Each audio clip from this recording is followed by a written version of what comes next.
So I think you can see that while we do have some anxiety about prospective returns and risks that are inherent in markets at the moment. There's a lot of hard work being done right across the mix, and you can see a lot of the guys are identifying opportunities. So often looking at things at index level can be a little misleading.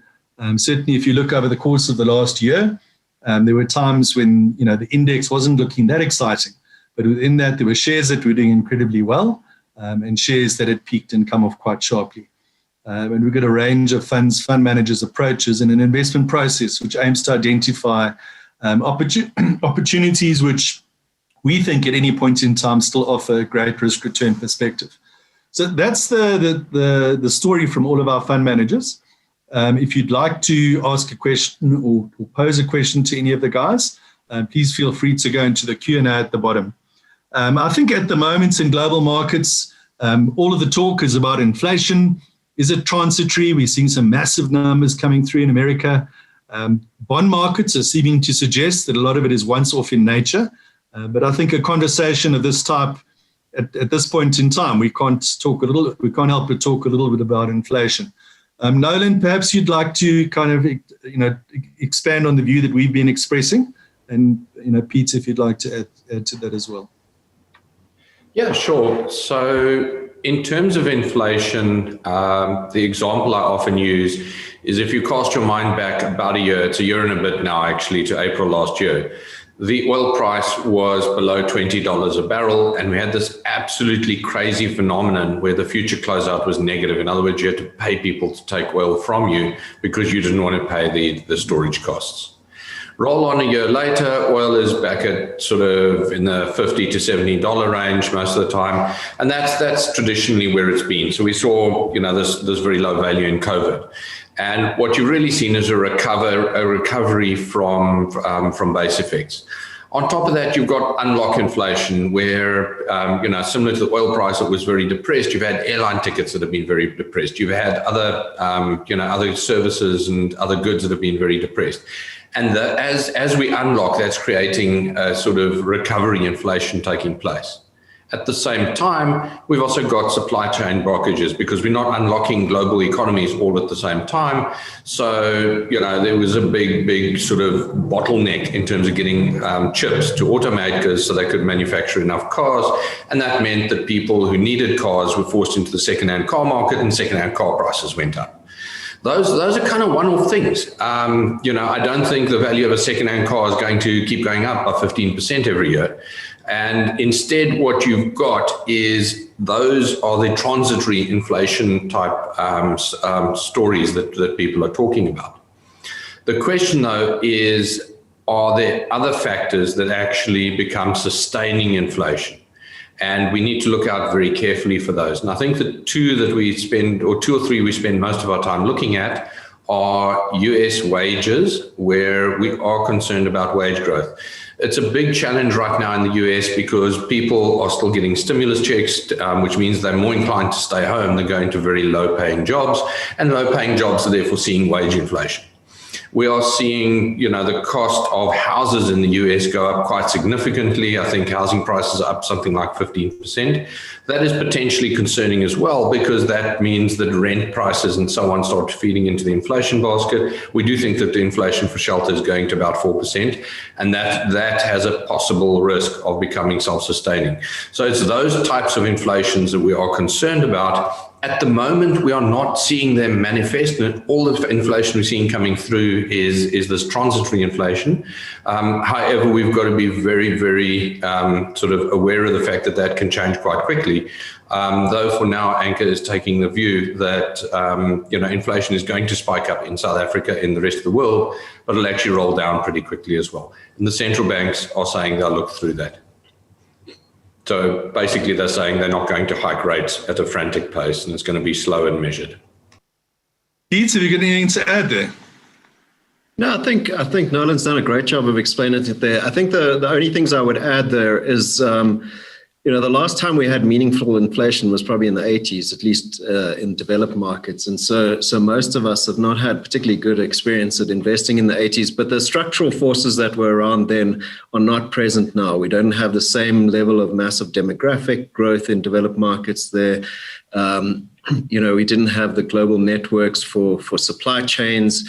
So I think we certainly, I don't imagine we're entering an environment where we're going back to the sort of teen inflation that we saw in DM over that time. But I do think what we've been spoiled with, particularly low inflation at the moment. So I think and this is what Yellen was saying last week that spooked the markets a bit, a little bit of inflation would be pretty healthy, in that it would indicate that there's demand growth, and that's a pretty good thing. So I think we should be glad to see a little bit more inflation, but not terrified about inflation running away. Cool, thanks. So an interesting question, and something that gets posed to us quite often, and Pete Little talked about emerging industries and emerging sectors. The question is posed as follows. Hi guys, thanks for the presentation.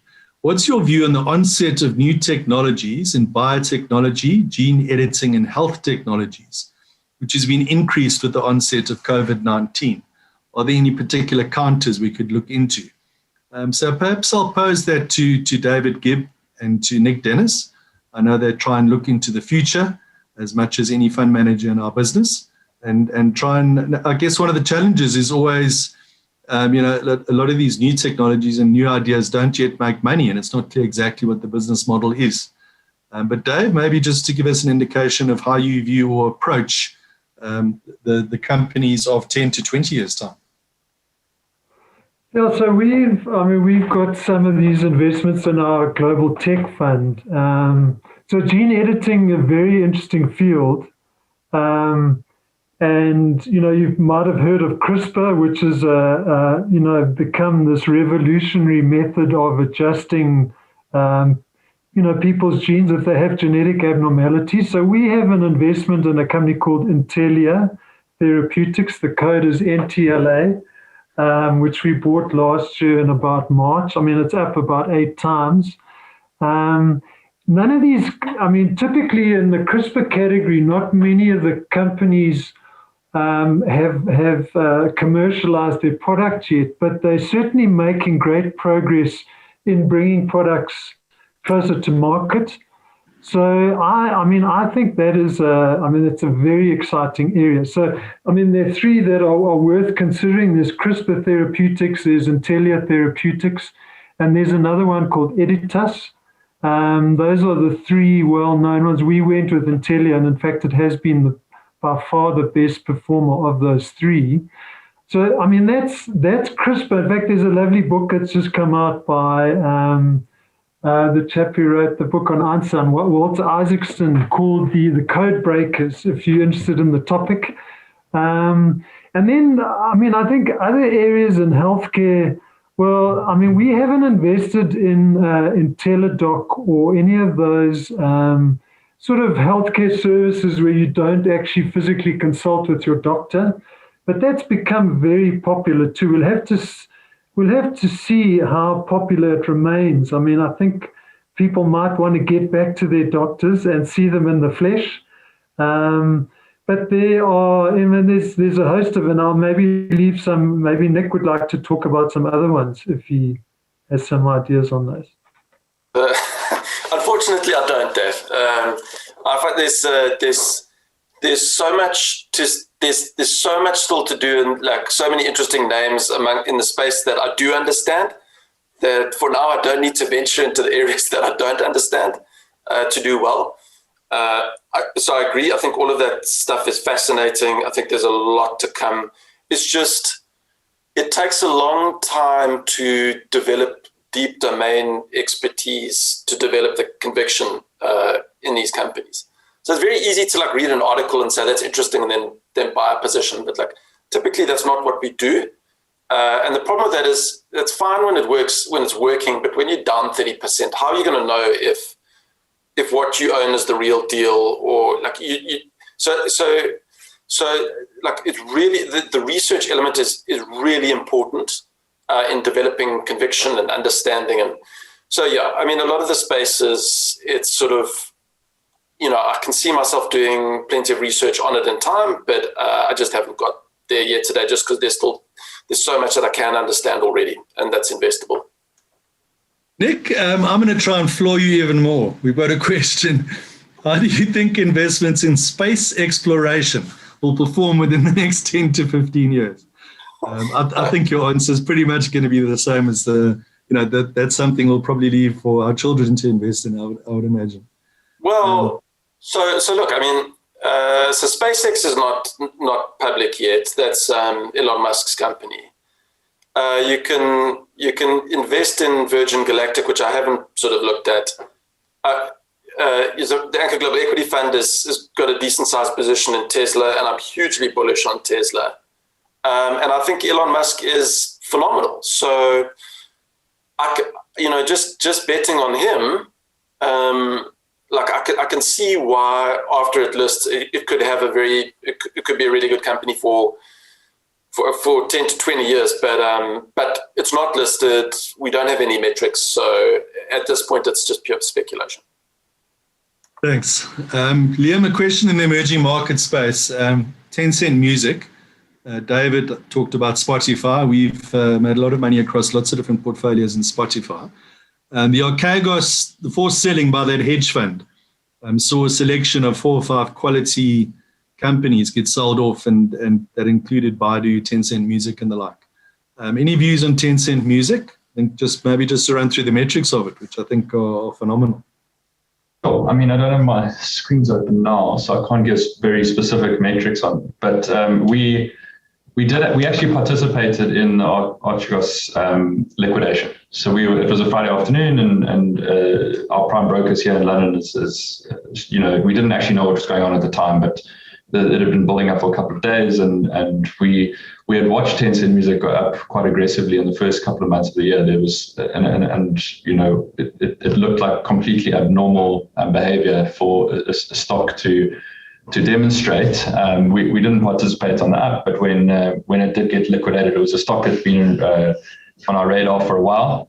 We actually participated in the sell from Baidu as well in China. So Tencent Music, I think you can draw some similarities to Spotify, particularly in the application. But I think where the difference is Tencent Music is a huge music ecosystem, obviously backed by Tencent, and up until now, it's been largely unmonetized. So where I think in the case of Spotify, the thesis also hinges, and correct me if I'm wrong, in terms of taking the unpaying subscribers and converting them into paying subscribers and creating some kind of value proposition.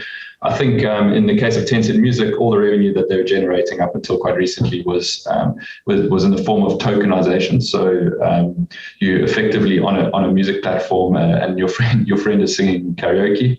And you effectively buying tokens to reward them for their good singing. There was that kind of element to it.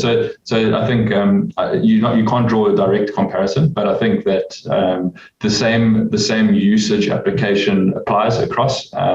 And what's come through quite strongly, probably in the last 6 or 7 or last 3 or 4 reporting periods, is that they're converting this huge, close to probably 1 billion people who have downloaded the application into paying subscribers, and they're still in the very early stages of that. So in terms of paying subscribers, I think you're growing somewhere like 50% per annum, and the thesis largely hinges on conversion of paying subscribers or unpaying subscribers into paying subscribers, and on a multiple basis, you're not overpaying for Tencent Music. I don't think you're not in the same sort of moonshot valuation territory as something else where you're paying for sort of year 6 and 7 growth. But I think that's a common theme across a lot of emerging markets and the sort of tech platforms in EM, particularly in China.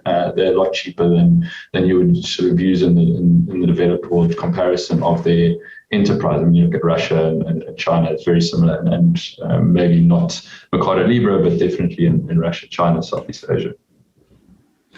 Liam, while we got you there, and it's pretty much it's on a similar theme, a question posed about big tech in China and the clampdown from China, the likes of Alibaba, Tencent, etc. Yeah, I mean, just some context. So these businesses have become huge in their respective markets, and and very, very sort of dominant in terms of the role that they play in the economy. I think China as a centralized sort of governance structure and not necessarily a democracy like we used to in the rest of the world, they want to feel like they're more in control of the way things develop out. I think that as the dominance of these big tech platforms came through, it was a natural, probably just a natural move for there to be a more sort of, I guess, more scrutiny in terms of what these businesses do and how they behave, and not effectively crowd out competition by buying up any competitor and creating some completely concentrated market position. I think one probably misunderstood or misinterpreted factor in terms of what actually goes on in China is that there has been quite a lot of competition. It hasn't been monopolies running away with themselves. I think the bigger companies compete quite heavily with each other. So I think that's probably one nuance, that everyone just assumed that investing in China, they'll look after their national champions and let them flourish, and as long as they keep quiet, the government will let them do their thing. But actually underneath, below the surface, there has been a lot of competition, and I think that a lot of the negative sentiment gets amplified by the tensions between the West and the East, and sentiment just generally towards China. I think that as soon as you start, fundamentally these businesses are still very strong, and as soon as you start, the narrative changes back towards the operating results coming out of these businesses. We think that the way that the shares are trading will probably form some kind of base and start re-rating again, because ultimately these are exceptional businesses, and right now we think that they're offering exceptional value. So we're along a majority of it. Daryl, one for you, more from a structure perspective, a question surrounding the ownership of shares directly offshore, and does it make sense from a Citus and other perspective? Yeah, so Pete, as I mentioned earlier, I think this is going to be covered quite extensively in a later series in the webinar, but there are very much certain taxes and quite punitive taxes that foreign investors aren't necessarily aware of when they're investing in offshore markets. Citus was the one that was mentioned in the question. Long story short, as a foreign investor in the likes of the US owning shares directly, on death, you are potentially liable for up to 40% death duty, rather than somewhere between 20 and 25 that you would pay to the South African receiver. And that's on gross assets. And that's why I mentioned earlier, getting the structure right up front. And it obviously depends on what assets you're going to be investing in, but listed shares are 100% Citus assets. So well worthwhile considering that when you're making those investments. Pete Little, a direct question, I guess, about income versus equity markets. With inflation expected to come through in 23-24, does it make sense to invest in income funds for a period and await a significant equity pullback? I guess that's the question we get posed with every single month of our lives when we sit in equity markets. Yeah, so I think that's the question on everybody's mind. And look, at the asset class level, I don't think there's any free lunches. So to the extent that we do have inflation coming through, it's bad for bonds. To the extent that makes yields go up, it's bad for equity. So it's all kind of interrelated. What I would say is that the question, the question was posed the right way. We're expecting to see inflation coming through in 23-24, and markets don't have to wait for that, right? We're already expecting it. It's already in the price to a large extent. What we need to worry about is inflation coming through ahead of expectations. So, if we get runaway inflation that's dramatically more than anyone had in mind, that's obviously something that's not particularly exciting, whether you're a bond investor or an equity investor. I think what we have seen is a willingness for the central banks globally to act in a coordinated fashion to get ahead of this curve. So to the extent that inflation sort of does get out of hand, I think we will see monetary support and kind of things getting managed well in those environments. So I take a lot of comfort in that, and I think we had a great example last year in the pandemic where the Fed actually, or the central banks in Europe and the US stepped in and provided liquidity to the corporate bond market, which we've never really seen before. So So it gives you kind of a lot of confidence about the liquidity of the underlying assets, and I think there's already an expectation that we're going to see inflation, and so I think we're fine unless it surprises dramatically to the upside, and in that situation, as I say, I don't think there's any particular hiding places. I think asset classes will all suffer there. Mike, is it something that you take into account when you're putting together a share portfolio and investments? Do we just kind of look at it from a bottom-up perspective and try and assess the impact of inflation on companies? Obviously, for some companies, if they can pass prices on, it's pretty positive. But to what extent is that taken into account in the formulation of a model portfolio? Yeah, thanks, Peter. I think that other Pete answered that question particularly well, along the lines that, we have to trust the fact that markets anticipate this. And I do strongly believe that it's the degree to which the outcome that we eventually see is different from what's already anticipated that's probably going to be most influential in, how investment markets in general perform. But certainly in terms of sort of how I see the world, I keep coming back to that issue of compounding and growth. And while I accept that there are areas of the market that are certainly looking a little bit stretched from a valuation perspective, I also think that, when you think of investments that you want to be in for the longer term, and that's an important point in terms of not necessarily trying to constantly be second guessing the next move, because invariably there's always a reason not to be there, but just trust and time to take care of valuation, to take care of your returns. And certainly I would far rather be invested in, businesses with strong moats, that ability to compound returns over time, and trust that, their growth will, in the fullness of time, compound their way out of what may appear to be slightly inflated valuations, if that's the case. So it's a lot about the bottom-up selection of stocks that you pick. And, as I highlighted in my brief discussion earlier on, I think it's actually in times like this when perhaps it's not so easy that the sort of success of picking those individual stock winners really does come through, and the sort of thought that you put to that, that's when it proves its mettle. Okay, I think we're pretty close to wrapping up. Maybe to end off with a question to Nolan. So, to hammer down and put an actual number on it. Global income, 1 year forward return, what do you think is reasonable? What do we think of the currency 12 months out? And then a question on inflation-linked bonds, and whether that's a place to be given what's happening with inflation and potentially interest rates. Okay, that's actually quite a wild array of different topics to cover. But very, very quickly, this crisis, the COVID crisis, economic crisis from COVID, has been different to most previous crises. Most crises, you go into a recession, 2008. Individuals, consumers' balance sheets were very stretched. It took them a while to recover. This time around, we went into the crisis. The American Fed pumped a lot of money into the system. It sent out a lot of stimulus checks. And many of the households actually came out of the crisis richer than they went into it, which means that their propensity to spend is higher. That means the recovery is faster. It means the cycle is quicker. And that's what we're seeing. We've seen a lot of it, and I think we will see more of that. That then feeds into how we look at these different asset classes. So what does that mean for yields going forward? The long and the short of it is that it doesn't matter if the interest rate get hiked or not for bonds. What matters is what is the market expecting. I think Mike touched on that earlier. At the moment, the US market, bond market, is expecting that interest rates will sort of peak at about 2%. So the Fed's going to hike interest rates to about 2% this cycle, and that's what the market is pricing in. So, one or two hikes in isolation don't really matter. It's what we're looking for is signaling that the market's going to be pricing faster. So that's what's going to impact these things.